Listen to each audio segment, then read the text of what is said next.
खबरों की दस्तक खबर आप तक लेकर आ रहे हैं सेवन न्यूज़ पॉडकास्ट। सभी खबर आपके पास।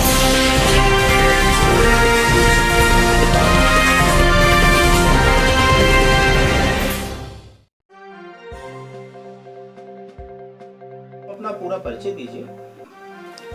मैं doctor BS Baghel, ENT surgeon, Agra से। सर, कल 22 जनवरी को प्राण प्रतिष्ठा होने जा रही है अयोध्या में। भारत सरकार पुरजोर कोशिश कर रही है, पूरे देश में हर्षोल्लास मना हुआ है। इसके बारे में आप सरकार से और जनता से क्या कहना चाहते हैं?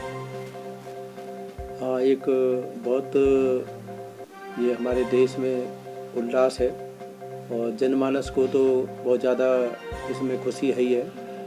और सभी लोग इसको जो है मैं देख रहा हूँ, हम जो आगरा में भी देख रहे हैं, तो जो है लोग जो है अपने इस आयोजन से खुश तो ही हैं जी। और आपके जो मीडिया में भी चल रहा है, तो मीडिया में भी ये जो अयोध्या वाला मंदिर का जो प्रकरण है और जो प्राण प्रतिष्ठा हो रही है, तो उसमें भी बड़े जोर शोर से चल रहा है। मैं यही कहूँगा कि हमारी जो जनता है वो सबको बधाइयाँ और सभी लोग खुश रहें। और साथ में जो हमारे सभी लोग हैं, पूरा भारतवर्ष है, तो वो सब में आपस में सहयोग, भाईचारा, विचारधारा से जो थोड़ा बहुत कड़वाहट नहीं होनी चाहिए। और सभी लोगों को जो है इस आयोजन को एक जो है जनमानस का जो उनका जो विचार में जो पहले से दिमाग में है उसको समर्थन करते हुए और उसमें एक दूसरे को आगे भी भविष्य में सहयोग करें और सभी लोग शांति से रहें। मेन बिंदु यह है। और सभी लोग अपने कार्यों पर विशेष ध्यान दें, अपने कार्य की तरफ समर्पित रहें। जो हम लोग देखिए धार्मिक प्रवृत्ति जो आती है, तो धार्मिक प्रवृत्ति में सबसे बड़ी बात यह है कि हमें अध्यात्म की तरफ जरूर मुड़ना चाहिए। कई बार धर्म क्या है कि धार्मिक होना और अध्यात्म होना दोनों में मैं सोचता हूँ थोड़ा सा आप अगर गहरी समझ रखेंगे तो आध्यात्मिक होना बहुत इम्पोर्टेंट है जी, महत्वपूर्ण है। और जहाँ अध्यात्म आता है हमारे मन में जी, हमारे समझ में, तो अध्यात्म से शांति आती है जी, उल्लास आता है और कहना चाहिए सबकी तरफ समान भाव आता है। हमारे संविधान में भी देखिए पहला बिंदु समानता का दिया गया है और सभी लोग समान हैं। तो उसमें किसी तरह से जो है आध्यात्मिक बहुत अगर होते हैं हम सब लोग जी, भारतवर्ष के हमारे जितने नागरिक हैं, तो उससे मुझे लग रहा है कि और जो है एक जो है बहुत एक बड़ा चेंज आएगा, देश भर में चेंज आएगा। तो अध्यात्म की मुझे लग रहा है कि एक तरह से शिक्षा भी देनी चाहिए कि धार्मिक होना एक अलग बात है और आध्यात्मिक होना एक अलग बात है। और अध्यात्म के साथ मुझे लग रहा है जो शील गुणों का आचरण होता है कि झूठ नहीं बोलेंगे, सच का पालन करेंगे, चोरी नहीं करेंगे और व्यभिचार नहीं करेंगे, किसी को जो है हताहत नहीं करेंगे।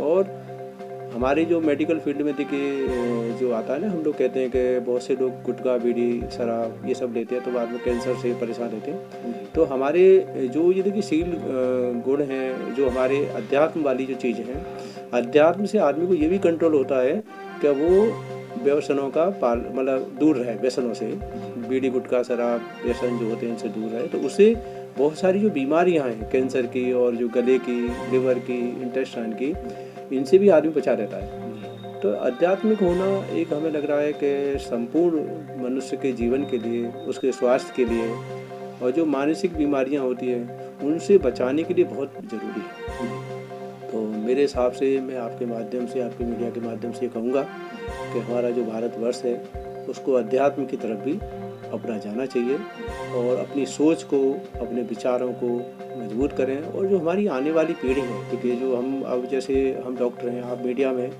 आप लोग और हम लोग क्या ना एक अपनी जगह पर एक तरह से व्यवस्थित हैं। हम लोगों का एक एक अभी अपना जो कार्य है हम सुचारू रूप से कर रहे हैं, लेकिन जो हमारी पीढ़ी है जो शिक्षा ले रही है, जो बच्चे अभी स्कूलों में जा रहे हैं, तो वहाँ मैं ये कहना चाहूँगा कि अगर परिवार वाले बच्चों को समानता का संदेश देते हैं, अध्यात्म की बातें बताते हैं, शील गुणों का आचरण बताते हैं, आपस में ये भी कहते हैं कि भाई एक दूसरे को हम समान भाव से देखेंगे, किसी को हम जो है किसी भी नज़रों से हीन भावना से उसे ग्रसित नहीं करेंगे।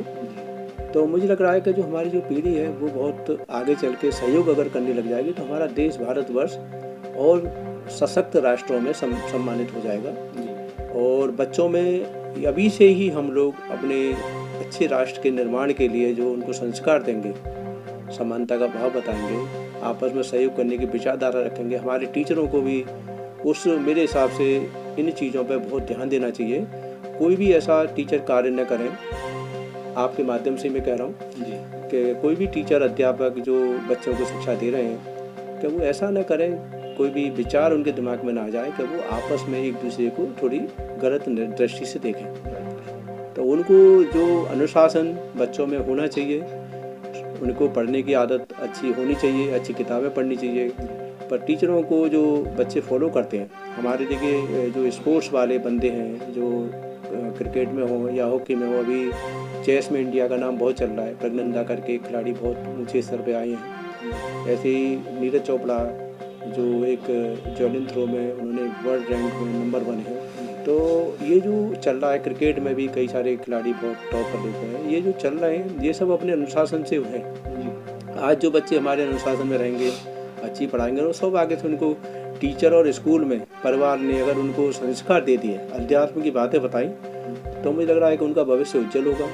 हमारे उनके अच्छे कार्य करने की वजह से हमारा राष्ट्र जो भारतवर्ष है वो बहुत सशक्त हो जाएगा और हम आपस में मिलजुल कर ही अपने समाज का और अपने राष्ट्र का सुखद भविष्य देख सकते हैं। और अगर आपस में थोड़ी भी लोगों ने आपस में भेदभाव रखा तो फिर थोड़ा भविष्य को इसको नुकसान भी उठाना पड़ेगा। सर, जो राम मंदिर को लेकर वहाँ के जो आचार्य हैं तीनों वो नाराज हैं। उन्होंने खुलकर कह दिया है कि वहाँ हम शामिल नहीं होंगे पूजा पाठ में। उसके बारे में आपकी क्या राय है? देखिए, आयोजन